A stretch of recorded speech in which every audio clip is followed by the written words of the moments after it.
Welcome to Math 20 video lecture series. At the end of this video, a student will learn how to solve equations with radicals, absolute values, and equations in quadratic form. So let us begin with equations involving radicals. So this is our rule when solving equations with radicals, or not really rules but suggestions. So to solve equation involving radicals, so yung step 1 is to raise both sides of the equation to the appropriate power. So the purpose of this is para mawala yung mga radical signs. So if you have a square root, you raise both sides by 2. If you have a cube root, you raise both sides by 3, etc. And then you will get a new equation. You solve that new equation. And after that, this is an important step, yung step 3, check for extraneous solution. So, in-emphasize siya dito for how many times. So, dito, the equation obtained by raising both sides of an equation may have a solution that is not a solution of the original equation.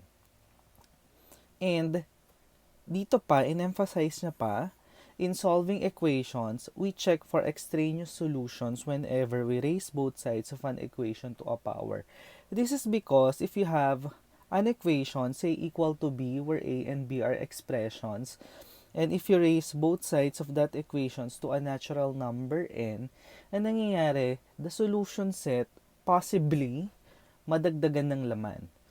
So, in other words, the solution set of a equal to b is a subset of the solution set of a to the n equal to b to the n. Okay?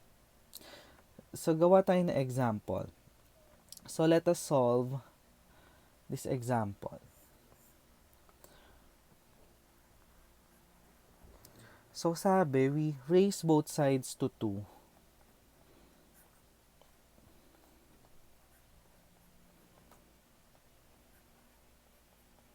Kasi meron tayong square root.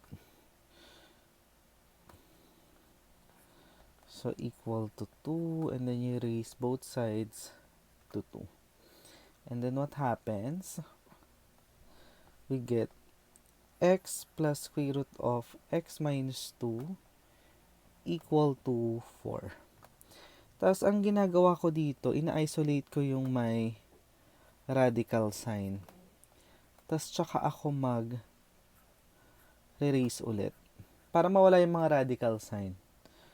And we get x minus 2 is equal to 16 minus 8x plus x square.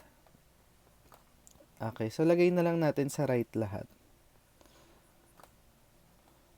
This becomes negative x plus 16 minus 2 becomes plus 2 equal to 0. Or, pwede mo naman i-flip by asymmetric property of equality.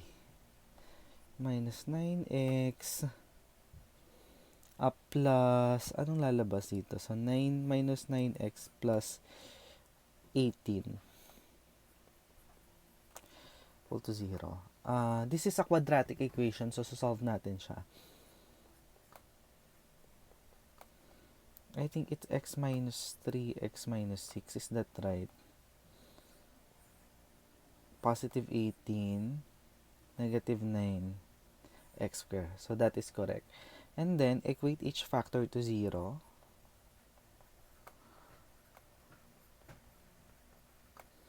So, x equal to 3 or x equal to 6. So, itong dalawang to, these are the candidates for the solution. So, we have to check them one by one.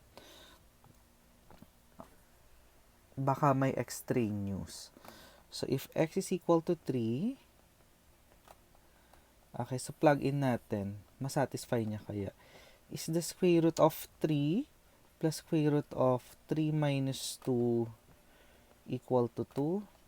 So, square root ng 3 plus, this becomes 1. And square root of 1 is 1. Is it 2? Is the square root of 4 equal to 2? So, the answer is yes. So, x equal to 3 is a solution.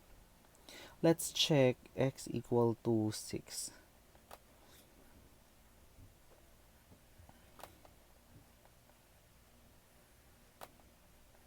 is it equal to 2? 6 plus square root of 4, is it 2? So this is square root of 8, is it equal to 2? So square root of 8 is 2 point something, or 2 square root of 2, so the answer is no. So x equal to 6 is an extraneous solution. So ang solution set natin is the set containing 3 only.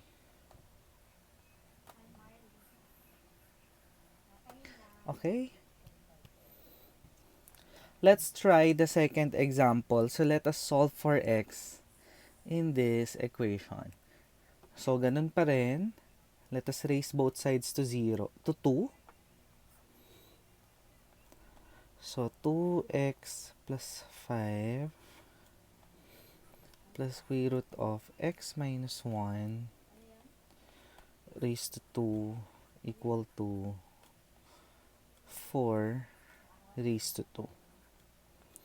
Okay, expand natin. So when we expand, ang makukuha natin ay square of a binomial ito. So square the first term, we get 2x plus 5 plus twice ng product ng first term and second term plus square the last term equal to 16. Tapos combine like terms lang tayo. So when we combine like terms, combine this, we get 3x plus 4, and then copyahin natin yung the rest.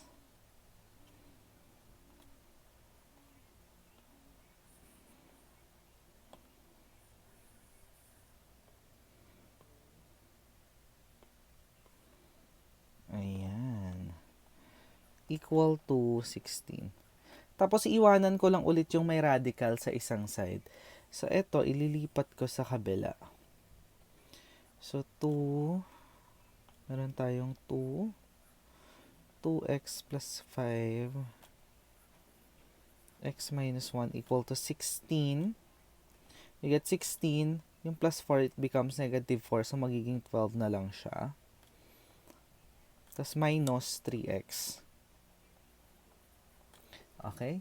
And to get rid of the radical, mag-square ulit tayo. Okay, pag in-square yung nasa left, so we get 4 times 2x plus 5, x minus 1. Kasi isa-square mo ito, kasi naka-times ka.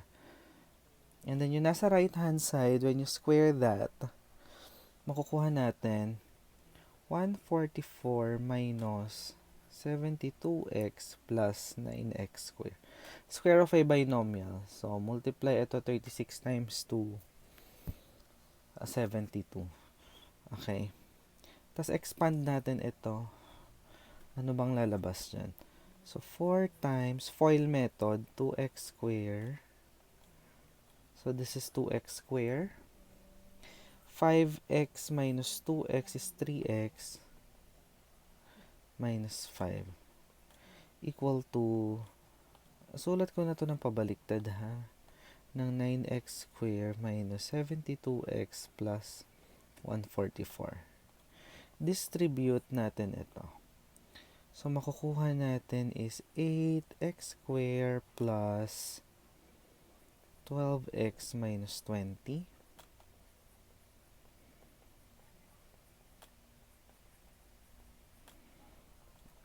Okay, distribute natin yon. Lipat natin lahat sa right. Anong makukuha natin? So, 0 is 9x square minus 72x plus 144 minus 8x square. Babalik na rin lang natin yung mga signs nito pag nilipat sa kabila. Okay? And then combine like terms. 9x square minus 8x square is x square. Minus 72 minus 12 is negative 84x. And 144 plus 20 is 164. Okay, so ngayon, ano yung factors ni 164 na ang sum ay negative 84? So, sana factorable. Ano kaya? I think it's negative 2 times negative 82. Check natin. 164 negative 84 x square. Okay, so tama yung factoring natin. And then equate each factor to 0. So, x minus 2 is 0 or x minus 82 is 0 or x equal to 2 or x equal to 82. So, pwedeng silang dalawa na yung sagot, pwedeng mabawasan pa. Okay, so basta sila yung kandidato natin. So, let us check. Ibublo ko na lang yung check. So, if x is equal to 2, plug in natin dito. Okay, so when x is 2, what is 2x plus 5? That is 9. So, 9. So, square root of 9 plus square root of 2 minus 1 is 1. Is it equal to 4? This is 3 plus 1, 4. So, the answer is yes. So, x equal to 2 is a solution. So, if x is equal to 82, nung lalabas dito. What is 2 times 82? 2 times 82 is 164 plus 5 is 169. Square root ng 169 plus square root of 81. Is it 4? So, ang answer ay, this is 13, this is 9. 13 plus 9 is not 4. No. So, the solution set is the set containing 2 lang.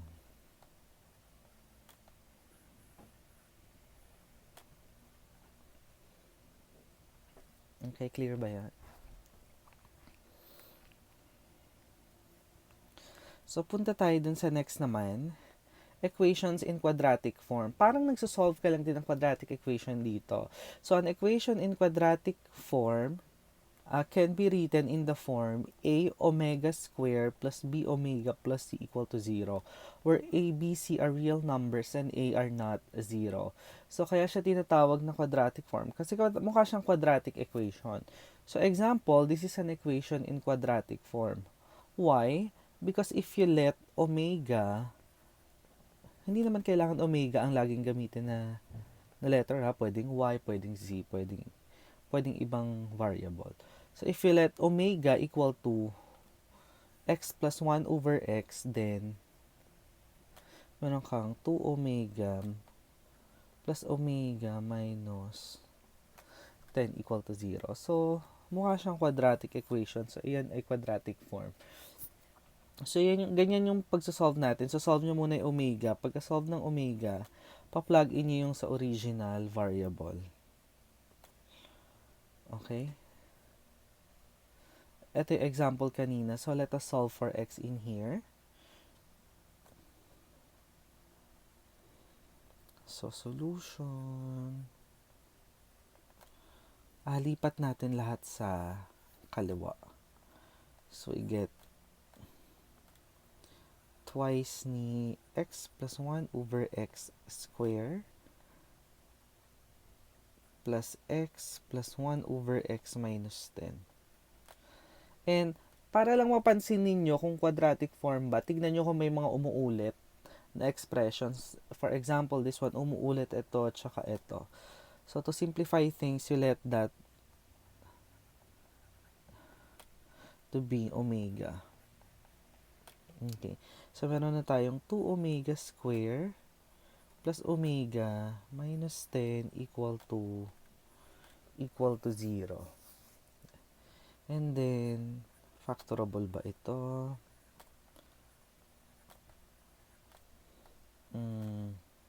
Feeling ko naman. Zoom in lang natin para meron tayong clear view. 2 omega square The sum is omega negative 10. So that is correct. And then equate each factor to 0.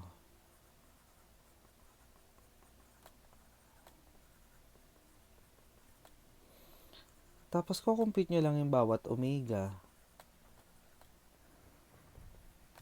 Okay. Pero hindi pa nagtatapos dyan. Okay.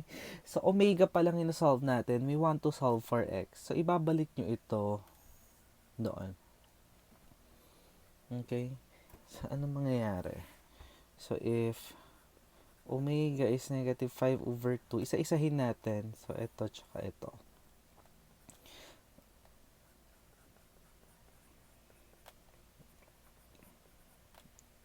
Okay. So, ito yun. So, para mawala yung fraction, multiply both sides by the LCD. The LCD is x times 2, which is 2x. So, multiply this by 2x, mangyayari 2x square. Multiply this by 2x, you get 2. Multiply this by 2x, you get negative 5x. Okay, so multiply both sides by 2x. And then, quadratic equation na lang yan. So, factorable ba ito? We're praying na factorable siya. Yes, mukhang factorable. So, check 2, 5, 2. Okay, and then equate each factor to 0.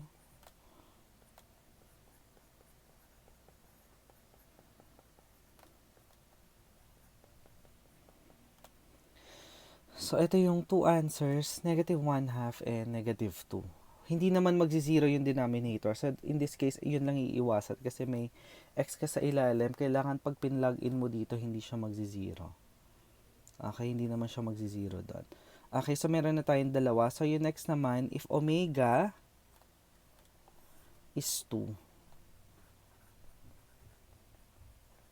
what happens if omega plus 2x plus 1 over x equal to 2?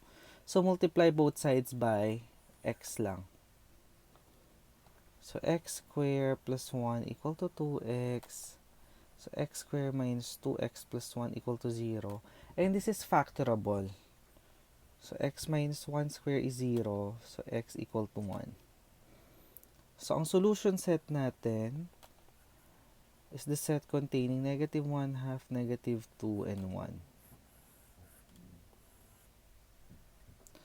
So, yan yung equations involving or equations in quadratic form. So, punta naman tayo dun sa equations with absolute value. So, last na ito sa... hindi pa pala. Meron pa pala tayong isa. Excited masyado. Okay, so, ganun ulit. May parang mga umuulit ba? So, ito combined to. Pwede mo siyang isipin na quadratic form or pwedeng radical. Kaso parang mahirap siya kung radical kasi i-erase mo sa 3. Parang papangit yung expression mo. So, isipin na lang natin siya na equations in quadratic form. So, parang umuulit yung cube root ng x minus 1, no? This is cube root na x minus 1 raised to 2. So, if we let omega to be cube root of x plus 1, x minus 1, x plus 1, cube root na x plus 1. So, we get 6 plus omega equal to omega square. Kasi ito, you can write this one as cube root ng x plus 1 raised to 2. And then, mukhang kaya naman to ng factoring.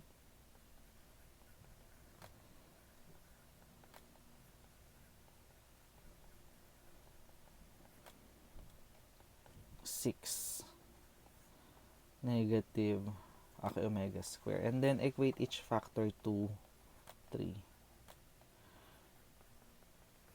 Tapos, isa-isa lang natin siya isosolve.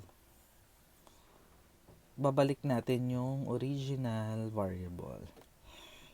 So, omega is cube root ni x plus 1 equal to 3. So x plus 1 is 27. Raise both sides to 3. So x is 26. So that is a candidate. Nag-raise tayo both sides by a number. So mag-check tayo mamaya kung may extraneous. For this one, raise both sides to 3.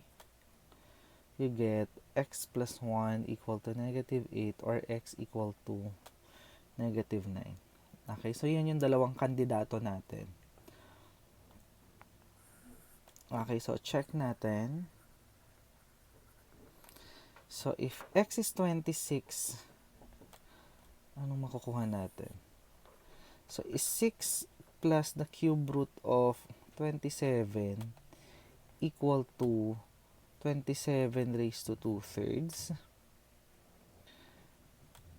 This is 27 is raised to 2/3. So 6 plus 3, is it equal to, so ibig sabihin nito, cube root ng 27 raised to 2. So cube root ng 27 is 3, you raise that to 2, 9. So the answer is yes. So x equal to 26 is a solution. So if x is equal to negative 9, okay, plug in natin dito. It becomes negative 8. Is it equal to negative 8 raised to 2/3? So meron tayong 6 plus cube root of negative 8 is negative 2. So dito ang sagot, cube root ni negative 8 is negative 2. You raise that to 2. Is it equal to 4? Nagtatanong tayo, may question mark. So the answer is yes. So ibig sabihin, the solution set is the set containing negative 9 and 26.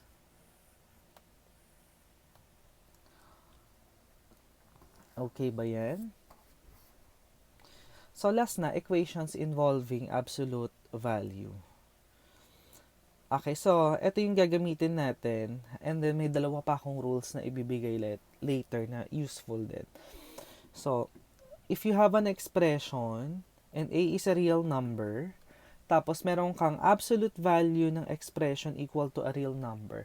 So, meron tayong iba-ibang case dyan para ma-solve. Kailangan maalis natin yung absolute value para ma-solve yung equation. So, if a is positive, tas absolute value ng something equal to a, that is the same as, yung ibig sabihin ng if and only if, that is equivalent to, yung expression mo, equate mo sa a or equate mo sa e. Pagsasamahin may solution yan. Or e is plus minus a. And if a is 0, absolute value ng something is 0 if yung nasa loob ay 0. Tapos, if absolute value ng something is negative, walang solution. Actually, itong equation, itong bullets 1 and 2, sinusulat ko siya as if a is greater than equal to 0 and absolute value ni e is equal to a, e is plus minus a. Nag-work pa rin naman yun if a is 0. Okay, so gamitin natin yan. So, for example, this one. Okay? So, absolute value ng something equal to 2, positive si 2. Kokopyahin mo yung something mo, and then equate mo sa plus minus 2.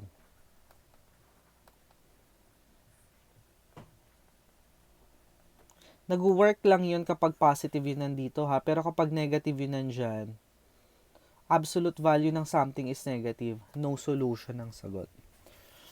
Compute na natin to. Cross multiply 4x minus 6. So, negative 3x, negative 6. So, x is equal to 2. Tapos, i-check nyo kung magsi-0 ba yung denominator dun sa binigay. So, in this case, hindi naman. So, sagot na yan.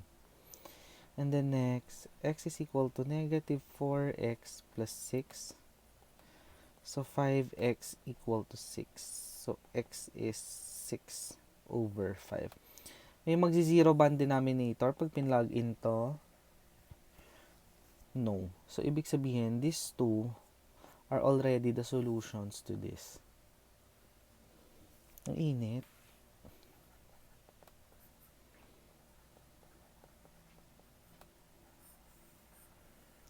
Yay!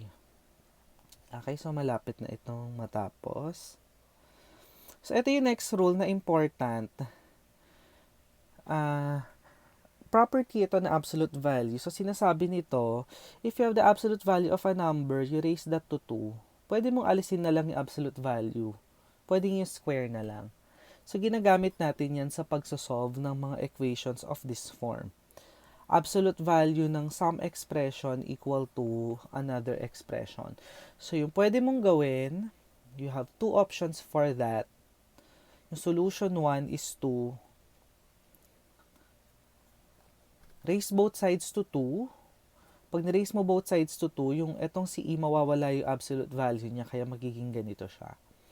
And then, you solve for X. And then, check for extraneous solutions. Kasi sabi natin, pag nagre-raise ka on both sides by some number or to a power, ang nangyayari, nadadagdagan yung solution.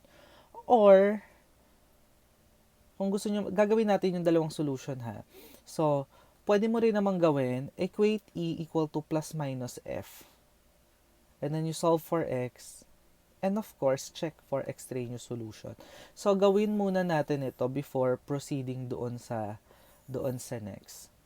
Okay? So, kung gagamitin natin si solution 1, so sabi ni solution 1, you square both sides.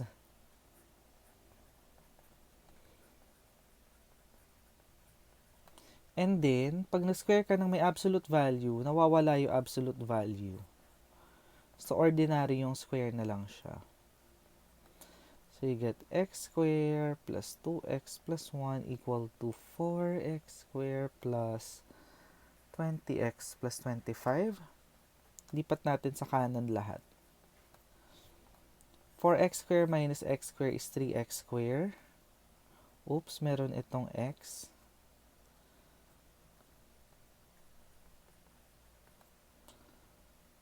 So, 20x minus 2x is 18x. And then, 25 minus 1 is 24. So, para lumiit lang yung mga number, let us divide everything by 3.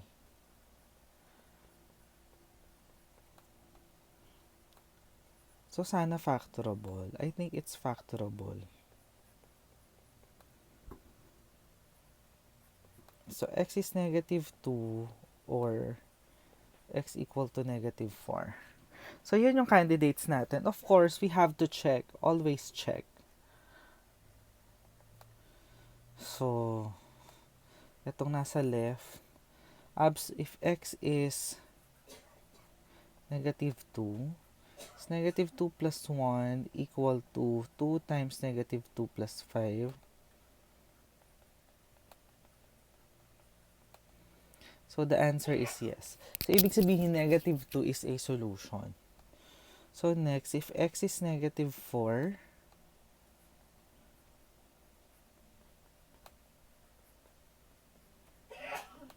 so, absolute value ni negative 3, is it equal to negative 8 plus 5? Is 3 equal to negative 3? No. So, isa lang yung sagot natin. Negative 2. Okay. So, that is solution 1. Yung nagsisquare ka ng both sides and then check for extraneous solution. So, kung gagamitin nyo si solution 2, ganito yung mangyayari. Anong sabi ng solution 2? Balikan natin. E nasa loob equal to plus minus F. So, x plus 1 equal to plus minus, ano yung F mo? 2x plus 5. So, meron tayong dalawang equation. So, x plus 1 is 2x plus 5 or x plus 1 is negative 2x plus 5. And then, kukompute mo lang individually. Lipat ito sa left, you get x. Lipat sa kabila, negative 5. So, 1 minus negative 5, negative 4. Or, x plus 1 is negative 2x plus 5. Lipat sa left yung negative 2x, you get x plus 2x, 3x equal to Negative pala ito, sorry. Kasi we have to distribute. Okay. So, minus 1, you get negative 6. So, x is negative 2. So, makukuha mo pa rin yung same candidates. And then, after checking, makukuha mo that the solution set is negative 2. Okay, so same lang yung method. Okay, punta tayo sa susunod naman. So, ganito, kapag meron ka naman absolute value of A equal to absolute value of B, that is the same as square both sides. Okay, so equivalent lang daw ito. So, ibig sabihin, if you have two expressions, A and B, na equal yung absolute values nila, then the solution set of this is the same as that of the solution set ng pag in-square mo sila. Okay. So, ang implication nito is, pareha lang yung pagsasolve mo, gaya dito sa previous example, pero aalisin mo yung part na you're going to check for extraneous solutions. Kasi pareha na ito, tsaka ito ng solution set, kahit na nag-raise ka both sides by 2. Because of the absolute value. So, you have two steps again, two solutions again. So, solution 1, raised to 2 pareha. Yung another solution, E equal to plus minus F. Okay? So, gagawin natin yung dalawang solutions for that. So, solution 1, you raise both sides to 2. So, 4x minus 3 x plus 6 square. Hindi ko na nilagay absolute value kasi when you square it, mawawala din ng pag in-square mo both sides, mawawala yung absolute value. Okay? And then let us expand. 16x square minus 24x plus 9 equal to x square plus 12x plus 36. So, sa left yung x square, 15x. Lipat natin lahat sa left. Minus, tama ba yung pagkakasubtract ko? 9 minus 36 is negative 27. Negative 24 minus 12, negative 36. 16 minus 1, 15. Para lumiit lang yung mga numbers, divide everything by 3. So, we get 5x square minus, baka matakpan ako. Okay. Minus 12x minus 9 is 0. And then, factorable ba ito?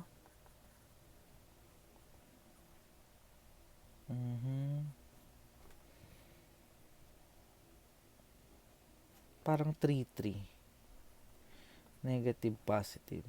Okay, check natin na kung tama yung pagkaka-factor. Negative 9, negative 12, tama.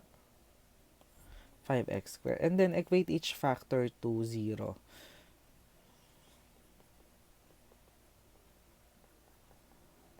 So, solve nyo, x is equal to negative 3/5 or x equal to 3. So, sabi ng theorem natin, yung solution nito ay pareha ng solution nito. But the solution of this are this. So, yun na yung solution set. So, that is solution 1. Negative 3/5 tsaka 3. Okay, so let's try solution 2. So, yung solution 2, yun nandito, equate mo sa plus minus nito. So, 4x minus 3 equal to x plus 6 or 4x minus 3 is negative x plus 6. Solve natin. We get 3x equal to 9. So, x equal to 3. Or 4x minus 3 equal to negative x minus 6. So, meron tayong 5x equal to negative 6 plus 3. So, x is equal to negative 3. So, you still get the same solution set.